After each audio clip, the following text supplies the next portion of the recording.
What are the reasons why, with inflation almost at 10%, with a semi-senile person in the White House, why wasn't there a sweep of the Senate, a sweep of the House, a sweep of mayors, a sweep of governors? What happened? Hello and welcome to the Anne and Phelim Scoop. Just me today, just Phelim McAleer today. Anne McElhinney is unwell. So it's the morning after, and I was skeptical of the red wave, as I've told you in a number of the podcasts, and it has come to pass. It panned out. What are the reasons? What are the reasons why, with inflation almost at 10%, with a semi-senile person in the White House, why wasn't there a sweep of the Senate, a sweep of the House, a sweep of mayors, a sweep of governors? What happened? Why was I skeptical? I suppose also. Well, this part of it is gut driven and part of it is data driven. I suppose the gut thing was the same people who told me that Romney was going to win, and I believed them then. They told me that Romney was going to win in 2012 and that Trump was going to get wiped out in 2016. The same people who told me that were also the same people talking about a red wave. And I was going, I've heard this before, and I've heard it in the same way. It had just had that feeling of the things that these idiots say. Wow, Lindsey Graham really owned the libs on in that segment on Hannity. Wow, we're going to wipe out the Democrats. I'm going, like, when Lindsey Graham is your standard bearer, when Lindsey Graham is the hero, there's something, this is not a good place to be. And Lindsey Graham predicting this red wave. What has Lindsey Graham done to ensure a red wave? It was they were giving their acceptance speeches before the victory. They were actually they were instead of campaigning and doing things, they were actually composing their acceptance speech and jockeying for positions on this committee and that committee, instead of realizing that people didn't care about this committee or that committee in DC, and wanted you to pay attention to their needs. So, what else? Candidates matter. When I first heard that Dr. Oz was running, I thought it was a joke. When I heard he was selected, I had a sinking feeling in my stomach. Look, James Carville famously described Pennsylvania as Paoli. That is, I think, a suburb of Philadelphia and Penn Hills. Paoli. He said it's Philadelphia, Pittsburgh, with Alabama in between. Right now, I was reading about that this morning. People saying that's terribly insulting. It's not terribly insulting. I actually think it's wonderful. I have spent. Well, we did the fracking documentary, and since then I've spent months living in the Alabama part of Pennsylvania. It was a great time, and there are some great people out there, and I'm talking about you people in Dimmock and all those other places. You know who you are. You're wonderful people. I had a ball. Montrose. You know who you are, and I had a ball there. Great time. So, look. By the way, candidates don't become MAGA candidates just because Trump says they are. People are smart. These people are smart, actually. These people in the Alabama part of Pennsylvania, they're smart. They recognize a carpetbagger. They recognize an elitist pretending not to be elitist. But by the way, there's nothing wrong with being. They voted for Trump, the billionaire, because what they saw was what they got. So they have no problem voting for rich people. They're not envious. They're not. They think, well done, he got rich. But Dr. Oz was not a MAGA candidate. We knew that. He was trying to fit into that. He wasn't. He was a false candidate, and people recognized that, and people didn't turn up for it. So again, Herschel Walker. Now, I don't know much about Herschel Walker sports achievements. I'm not from these parts. When he was doing his thing, I probably wasn't in America. So I understand he won the Heisman Trophy, but he always had this feeling of a cliched sports guy looking for another shot. He had his talking points were talking points. There was nothing. I never got anything personal there. it just didn't. It just didn't. He wasn't the right person. He wasn't. He didn't strike me as a serious candidate, and he came out.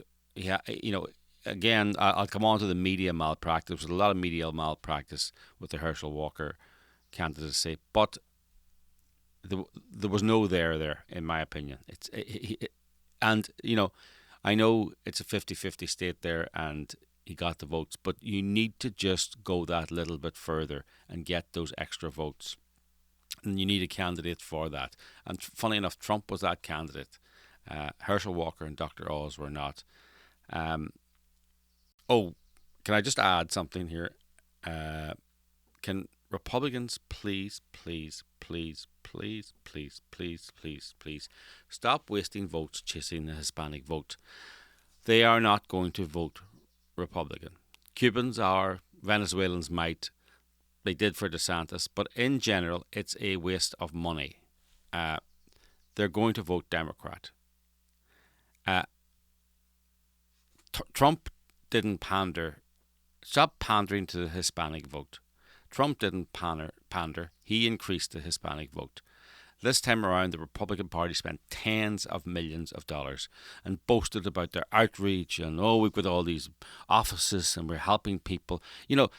Constituency offices, I don't know, do they send the right message? You're helping people, get their benefits, entitlements. Is that really, rather than saying we're here, we're Republicans, we want you to do better and make millions. You're there helping them get entitlements. Is that the message you want to send? Is that, when you go when you open an office, rather than going there and saying,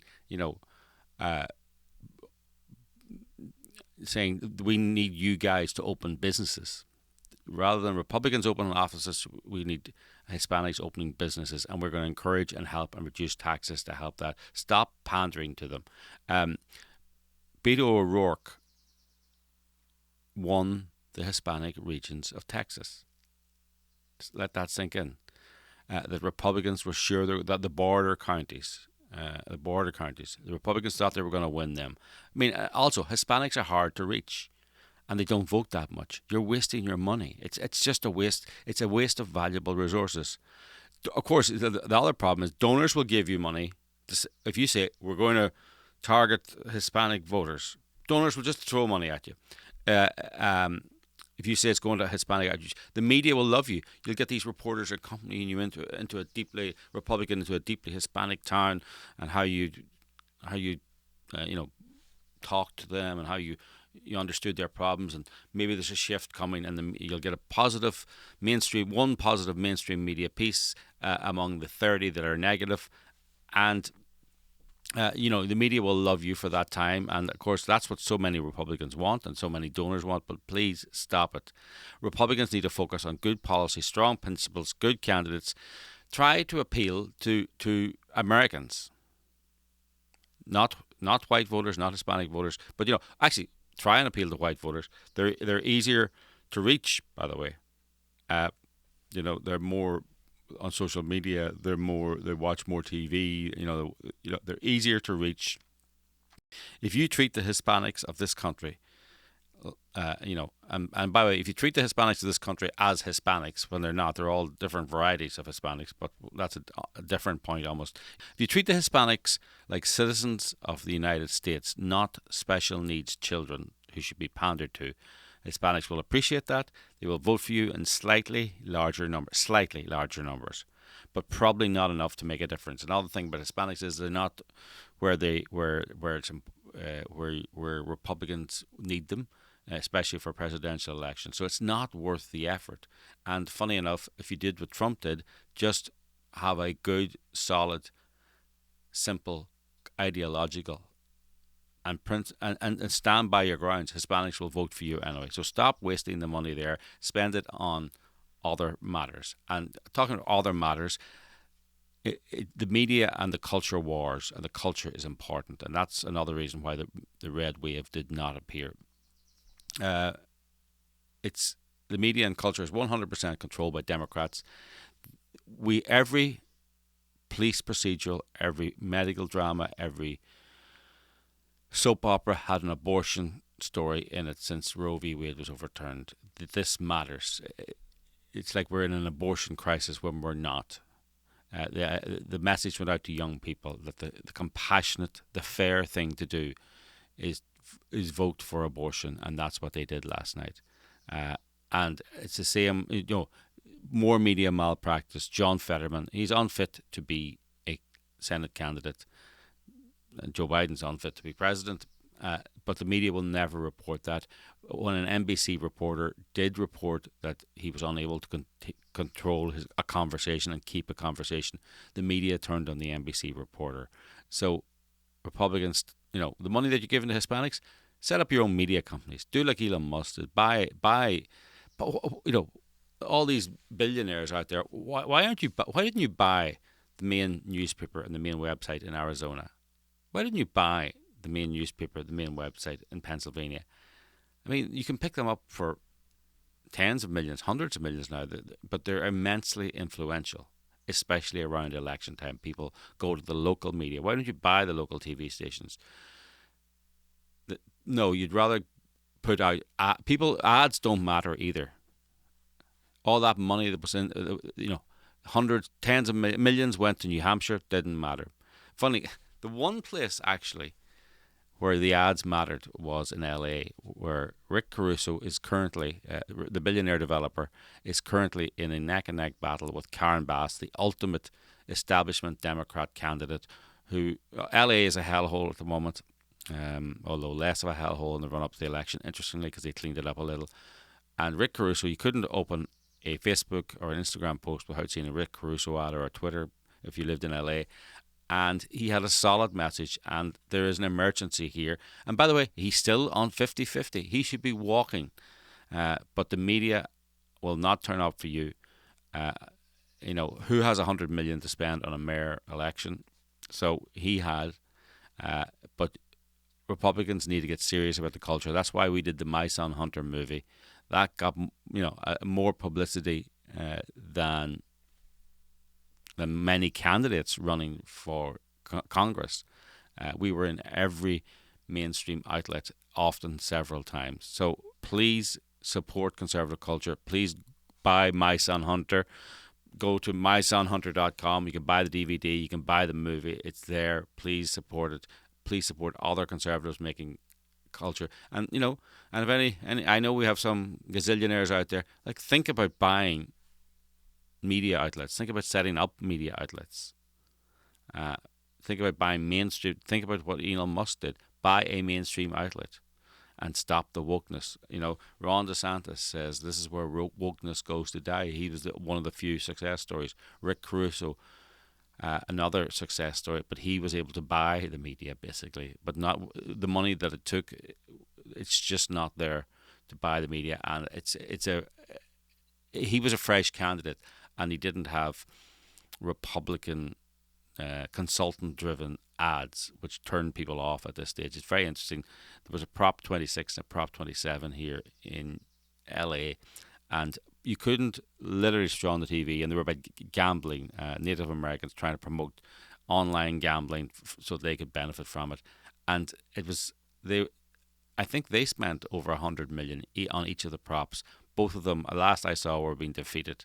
And that's because people just thought if they're spending that much ads on it, there must be something fishy there. I don't think people understood it, but that's how they were turned off by political ads.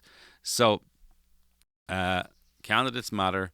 The media is a big problem going into 2024.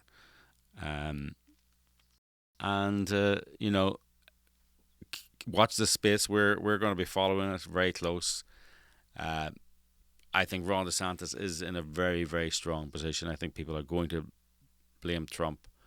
I'm not sure that that's fair, but that's perceptions matter. It's going to be a very, very interesting Trump-DeSantis primary. Trump has this core support of 25-30%. I don't think DeSantis, who may be the better candidate, I don't think DeSantis can beat that 25 to 30% core support that Trump has, unless every other candidate drops out and lets DeSantis have the field. They will not do that because Republicans don't care because a lot of those Republican candidates only care about themselves. They don't care about the good of the country. So it will. So at the moment, it looks like a Trump will be the Republican candidate next time around. Again, 2 years is a long time, so let's see how that goes. So I am now going to go over to the other part of the Anne and Phelim Scoop podcast, which was recorded earlier. It's with Marc Morano of Climate Depot. Marc is in Sharm el Sheikh, Egypt. That's Sharm el Sheikh, Egypt, for the UN Climate Conference, and it's just as mad as you would think. And by the way, if this is a jumpy, all over the place interview, that's because the United Nations is incapable of having a conference where they can supply decent internet. So these are people who are telling us they're going to change our climate, but they can't give decent internet to a few thousand people gathered in a posh seaside resort. And also, apparently, there was no hot food for the first 3 days. These are people, they're actually looking for trillions of dollars to change the world's climate, and they can't supply hot food to people at a conference or internet. So we'll go over now to Marc Morano for the madness of the UN Climate Conference in Sharm el Sheikh, Egypt. Don't forget to buy My Son Hunter at mysonhunter.com. Thank you. Let's go over that interview now. Marc I'm in Austin. Marc is off with the people with all the money in Sharm el Sheikh, Egypt, for COP 974 or whatever it is. What is it? Which COP is it now? I think it's COP 27, if I'm not mistaken. COP 27 this year. Last year was 26. They've already announced COP 28 or 9 in Australia in 2026. There's no plan to ever end these things because climate can never be solved. So what is a COP then? COP stands for Conference of the Parties. And frankly, the United States has none other than George H.W. Bush to thank for this nightmare event that the United States has got involved in. He went to the original Rio Earth Summit, Sustainable Development Summit, which gave us Agenda 21, Agenda 2030, the whole essentially Marxist plan to regulate every part of our lives. George Bush signed that treaty, and it also created this whole Conference of the Parties, i.e. the UN climate process. And it went along with Kyoto in the 90s, Copenhagen, which I believe you were at, Phelim, and then Paris 2015, and everything in between. And one thing is key, Phelim, if you can look at a chart, carbon dioxide has consistently gone up in the atmosphere. So if you want to actually evaluate these climate summits by their intended goal, they've utterly and completely failed. But the real goal has succeeded, giving the UN more power, giving NGOs and corporations more control, and giving all of the mandates and subsidies to all of their friends and lobbyists and the big government with all their hands out and all these companies there. The thing that I remember most about Copenhagen was getting hit with a vegetable sandwich. We're talking here about an agreement that will be one of the biggest tax hikes in American history, world history. Whoa, for God's sake. Excuse me, some environmentalists have just fired a vegetable at me. For the audacity to dress up as a polar bear. And the huge debate, the big debate in there was whether it was pronounced Copenhagen or Copenhagen. So you're in Austin, or I'm in Austin, you're in Sharm el Sheikh. The lights went out in Texas. The energy was an issue in Texas. Try and absorb that. Is there anyone there saying, what are we doing? Especially the lights and the heating is going to go, the rush to net zero, the rush to renewables, the closure of coal mines, the closure of nuclear power plants means that people in Europe are going to freeze to death this winter in all likelihood. Is there anyone over there saying, hey guys, maybe this rush to net zero, hey guys, maybe this closing of coal mines and nuclear plants in Europe has been a little bit hasty, darling, because people are going to freeze to death this winter. Is there any sense of that, or are they just pretending that's not happened? Are they? Is it a dual universe? Is it a parallel universe? As far as I can tell, only the CFAC delegation, Craig Rucker, myself, and Peter Murphy. There is no one else here that I'm aware of. The ones who are having energy problems have their hands out, and there's a lot of talk about the UN Climate Fund. Just down the way from me here, a couple booths down, there's a youth climate rally. They have a climate clock with a 6-year countdown, I guess, until climate doomsday. And they also are requesting something like $33 trillion in some kind of climate fund or reparations. We have other people calling for reparations. They don't look at it as we need more energy. They look at it as an opportunity to demand more money, and they're calling it reparations. They're calling it a demand for climate reparations. You have the African delegations all in. Nigeria is here, Zimbabwe, a whole African contingent, all essentially hoping to get a piece of this climate pie that the UN has promised, 100 billion plus a year. But the actual reality of energy, most of the delegates here, I know all the UN officials, all see it as a, quote, opportunity, this energy crisis, to double down on green energy, just like the Biden administration. In their minds, this is fantastic. And just this past week, or 2 weeks ago on CNBC, you had a Goldman Sachs economist talk about how we've spent $3.8 trillion to lower our fossil fuel use by promoting renewable, and yet we only reduce fossil fuels 1%, from like 82 to 81% in the United States. And that looks like we're bouncing back up to 82. But the Greens here aren't going to look at that and say, oh, this is a failure. They're going to say, we need to double that nearly $4 trillion. We need to triple it. We need to quintuple it. So no, this is a reality-free universe. They're not looking at wood being worth more than gold in Europe and saying we need more energy. They're looking and saying this is a failure of the free market. We already have calls all over the world from Canada, Australia, Europe, and the United States, Biden administration advisors, calling to nationalize our energy because the markets have failed. That's how they look at this. They don't look at this as a failure of climate policy or energy policy or centralization. They look at it as the free market failing, and now governments must take over. The people who die are just collateral damage. There's no concern for the people of Poland, the people of Germany, even the people. I mean, there's possibility there's going to be blackouts in Ireland, England. Nothing. No talk about that at all. Talk about it. It's an opportunity. The new UK Prime Minister looks to be horrible. He looks to be really tied with the World Economic Forum. He's very wealthy, disconnected. He's got heavily investments and all sorts of things. I don't expect. I thought for a moment there, under Elizabeth Truss, the shortest-lived prime minister, they were talking about reversing the fracking ban. But I believe now they're sending. He might even be coming here. UK is all in on this. Germany, but what they're doing is they're burning wood and they're going back to coal in the short term in Europe, which is fine as a survival mechanism. That, of course, will be frowned upon here at the United Nations. Look, it's just complete madness.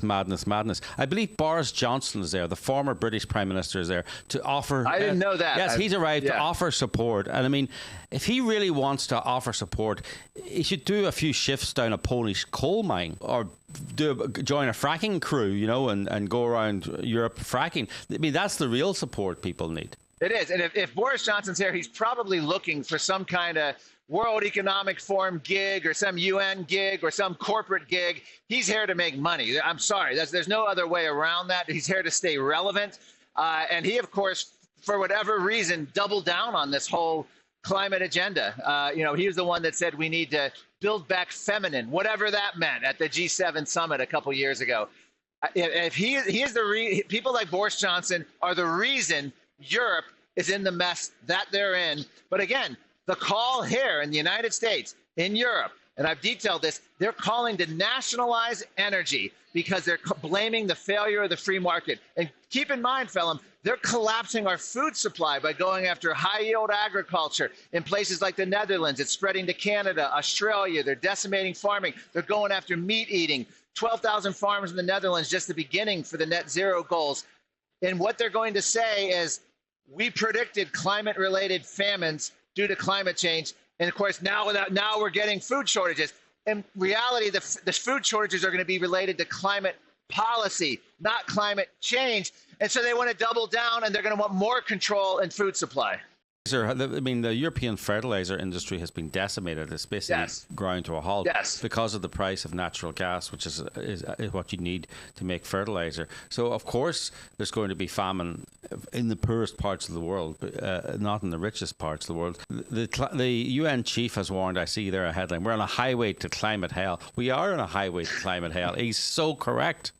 Well, here's the thing. You have the Ukraine, which is here with a full delegation. It's nice that Ukraine can take out time from battling Russia to come here and set up a booth and send a whole delegation to say that climate change is like equally important as the Russian invasion of Ukraine. Ukraine would not miss this. I'm not kidding. I have pictures and video. Ukraine is here in full force with, I don't know if they're hands out or if it's just a situation where they're just virtue signaling, but they are here at the United Nations Climate Summit. Gee, maybe they're not as stressed out as we think. So you're telling me that there's a Ukrainian delegation at the climate conference? Like, we're sending tens of billions of dollars to help them fight a war against Russia, and they're using some of that money or some money from the budget to send a large delegation to a climate jolly in the United Nations, a jolly that's going to close that's going to stop them fracking, stop them getting oil, stop them being energy independent as Putin is closing off their gas for the winter. Yes, apparently the threat of Vladimir Putin pales in comparison to the existential threat of climate change. And that's why they have a whole booth set up with Ukraine. They have a whole delegation that they've sent here representing the Ukraine here at this conference. I wouldn't be surprised if Zelensky phones in like he did the Emmys and gives a speech, urging, somehow some solution from the UN to climate change. It really is quite a spectacle to see Ukraine here, especially since a lot of Europe's energy problems and even some of us in our agricultural problems with the ban on Russian fertilizer comes from these sanctions against the Ukraine. And I've always said that the sanctions are hurting Europe and the United States. They're not really hurting Russia. So we're shooting ourselves in the foot. But Ukraine, again, they have no problem. They're sending out their delegation here. They seem to have their priorities, and climate change is front and center with Vladimir Putin. I'm just kind of gobsmacked that they have the time and energy. I mean, they should be on a war footing. I mean, they have one of the biggest world superpower wanting to invade and take over their country, and it's almost like they're every piece of Ukrainian will and blood and sweat should be devoted to fighting that war, not to some fake crisis that is actually, I mean, the reason Ukraine, the lights are going to go off is because Germany didn't frack, France didn't frack, the UK didn't frack, and they can't get gas and oil from the West, so they have to get it from the East. So Putin's going to win the war because he's going to cut the oil and gas off. The real reason Ukraine is here is for visibility with these other delegations and the corporations and the countries. They're probably going to make an appeal for more funding to fight Vladimir Putin, and they're going to make an appeal for probably climate finance and diversion fund and money to make them safe from climate and all sorts of things. Ultimately, it's about getting money from all the players that are here. And I think that's why they're here. But it is an absurd spectacle to think that Ukraine has time to send a delegation and set up a whole thing at a UN climate conference, because they're fighting Vladimir Putin and climate change, the two greatest foes of the world in 2022. Unbelievable. By the way, Marc, I thought were you not banned from these COP events or arrested? Or how did you sneak back in? One word. I am sorry. Actually, that's 3 words. I don't know why I said one word. One phrase. What happened was in 2016 at Marrakesh, I stood up there with a card right after Donald Trump's election. It was a week later. I stood up there with a cardboard cutout of Donald Trump outside of the media tent. And we'd been watching other environmental activists do it all week, little stunts and little press conferences. We did it. I brought a paper shredder, plugged it in, had the UN Paris Agreement. We were shredding it nonstop. And within 3 minutes of starting, we had a huge crowd of the media gather around. United Nations armed climate cops came in, took our Donald Trump thing, destroyed it, took our paper shredder, confiscated it, took all the documents of the UN Paris Agreement, and they escorted Craig Rucker and I out of the conference into the sand in Morocco, and we were left to wander in the desert for several football fields, and at which time armed United Nations climate police came up and then confiscated the papers out of my briefcase And then we were banned for life from the United Nations conference. A year later, we made an appeal. If we signed a letter saying we were sorry, if we met with UN officials saying we'd been bad boys and would never do it again, they'd let us back in. And lo and behold, we're back in.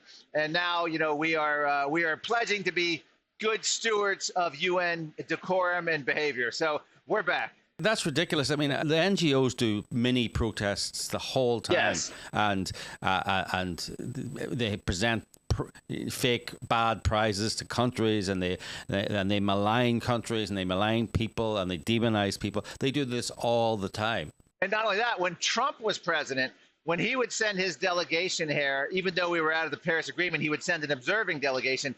If they held an event, that climate activists, in collusion with the UN, would have it all timed out, and they'd even tell you ahead of time there's going to be a planned protest, and there's nothing the Trump delegation could have done about it, the U.S. delegation during the Trump years. They'd be in the middle of a speech, and with UN's full blessing, 30 people in the crowd would erupt in chanting, songs, total disruption of the event, and go on for 5-8 minutes before they left. And it was all with the approval of the United Nations.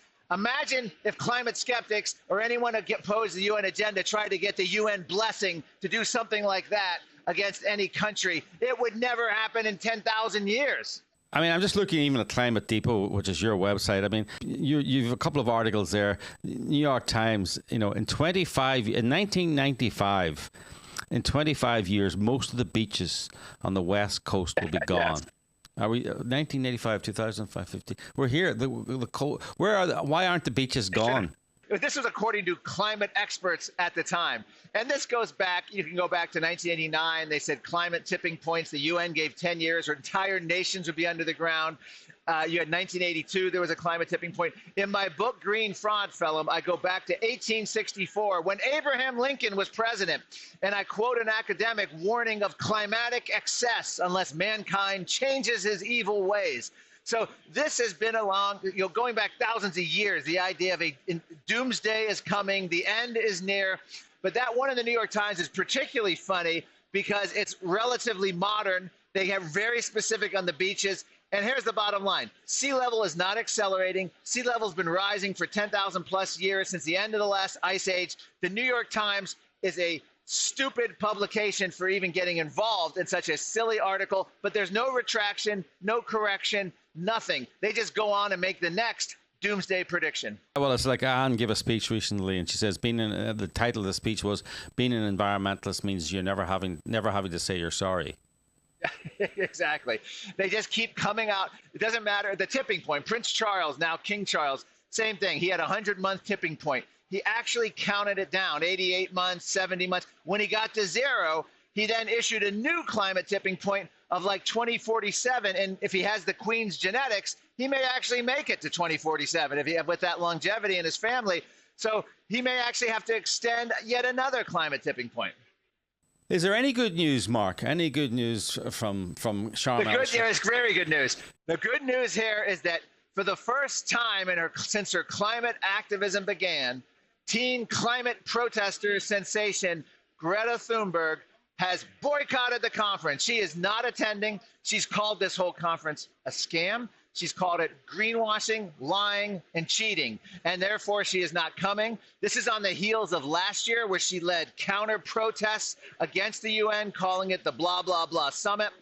This is someone who actually believes in that capitalism is evil, that free markets are destructive, and she's so worried about the climate that she realizes that if you actually were fearing a climate emergency, the UN is a scam. The UN could never solve it. So I give Greta full kudos that she's actually wising up in the sense that she now sees what this whole conference is. That's very rare for a climate activist in a very short time. In less than 3 years, she's turned on this organization. Yeah, but she hasn't turned on it. That they're all. That they're all liars. She's turned on because they're not extreme enough. Isn't that right? Yeah, so she's turned on the idea that this is greenwashing event, that this is just about money and power and nothing to do with the climate. In other words, if you actually cared about the climate, the UN is a scam. That's what Greta's position. She actually does care about the climate. Her solution is exactly as you said. One of her advisors is George Monbiot, the UK environmentalist. He wants an end to all animal agriculture, meat eating. She wants an end to capitalism. She just went on a whole tirade about capitalism being the greatest destructive force of the climate. She's essentially turning herself into a Marxist socialist. I don't want to define her, but you can read her own comments. So don't know, but she's correctly identified that this conference has nothing to do with saving the climate, and that I give her full kudos for. You got to find where you agree, and I'm now at the position that we need to praise our enemy. The enemy of our enemy is our friend. I'm not going there with you on that one. I'm sorry, I'm not buying that one. So actually, funny. Before you came online, there you sent me some other good news about Fran Drescher, sort of not connected to climate, yes. but I see Disney Plus have stopped their vaccine mandates. And Fran Drescher, who was the nanny, has said thank God, and has described the vaccine mandates as akin to fascism. So there is a little bit of realism creeping into the world these days. Well, it's more significant than that, Phelim. She's the president of the Screen Actors Guild. This is massive and huge to have Fran Drescher finally. I don't know if it's her moment of clarity. I don't know where she was a year ago, but I don't. And that's the other thing. We may disagree on this. I believe you embrace people when they join us. You don't yell at them and say, oh, where were you 6 months ago or a year ago? She's the president. She's in a position of authority. She's high. What's the word? She's high profile, and she's taking this position. She's already being attacked by some of the mainstream media as wacky comments and extreme, but this is a huge development. And also we have, on the heels of this, you have Susan Sarandon out there now filming all the homeless camps in LA with a sort of disdain and disgust. And she's now quoting also George Orwell. I think something could be happening with Susan Sarandon. Something's happening with Fran Drescher. They may be going the way of Naomi Wolf and Russell Brand and the Jimmy Dores. There's a sort of a red pilling moment here. And Fran Drescher is huge, not because she was the nanny, but because she's the Screen Actors Guild president. I think when you live in these cities, cities like the West Coast cities, like I do, you know, the reality of extreme leftism hits you in the face every day. Sometimes literally, not metaphorically. And I was in San Jose, California, 2019, speaking to the Silicon Valley Liberty Forum. 3 years later, I go this year, 2022, and the difference was startling. In that time frame, defund the police. Getting rid of all the prosecution of anything under $1,000 fine. The whole place had changed. Since 2019, every hotel in that area now has gated community. You can't even get in the lobby without keys and without security. It's unbelievable. You go to the nicest restaurants in wealthy areas, signs up everywhere. Don't leave anything in your car. Lock your car. Crime is everywhere. Carjacking, thefts. You can't even have open hotels. In just 3 years. Now, I've seen all that before. It was in Johannesburg, South Africa. You had the area with all the armed response and gated communities. The U.S. is fast becoming like the developing world in that regard. And I think a lot of these Hollywood celebrities, they're not going to be able to. This is why the mayor of San Francisco, at least rhetorically, gave support for re-bringing back cities and funding the police. So we'll see. I mean, there's going to have to be some kind of reckoning on the left. Well, I'm in Austin at the moment. I'm recording this in Austin, and Austin was going the way of Los Angeles and all the other liberal cities. And they had a referendum. They had an initiative to ban encampments. Right? People were told you can't solve the homeless problem. It's too complex. It's mental health. It's all these different. We need billions of dollars and decades, and you still won't solve it. And we just need more money and more concern. Austin said, we're not taking this. They had an initiative. It was passed overwhelmingly. And basically, the homeless problem is gone out of Austin. There are still the diehard homeless, the people who a few, but it's like every other city, every other town on the world. There's a few people who are homeless, hopeless homeless, and the resources are being focused on them. But the encampments are gone from Austin. I mean, there's a few under a bridge here, a bridge there, but they are the vast encampments that we associate with leftist cities are gone. This can be solved, and people maybe know that. They might, and people, it has to be awakening. I mean, these were once great cities that they've just destroyed because of of politics and of some weird ideology.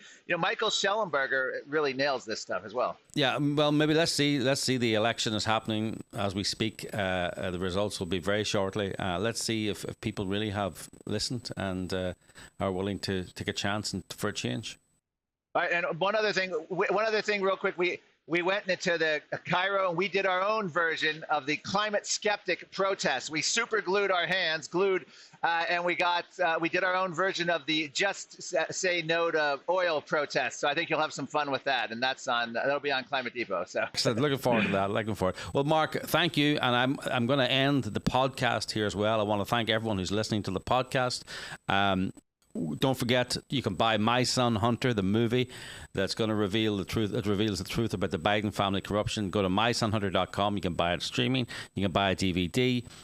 It's important, especially as the Republicans seem to be taking over the House now, and they're going to have all these investigations. It's important to keep Republicans' feet to the fire, or you'll end up like Boris Johnson, and the Republicans will be off at the next climate conference. So keep their feet to the fire. Keep them investigating Hunter Biden. mysonhunter.com. Thank you, Marc, from Sharm el-Sheikh, Egypt, and we'll talk to you again next week on the podcast. Thank you. Bye. Thank you. Appreciate it. I'm headed to the Red Sea for a swim now. Thanks a lot.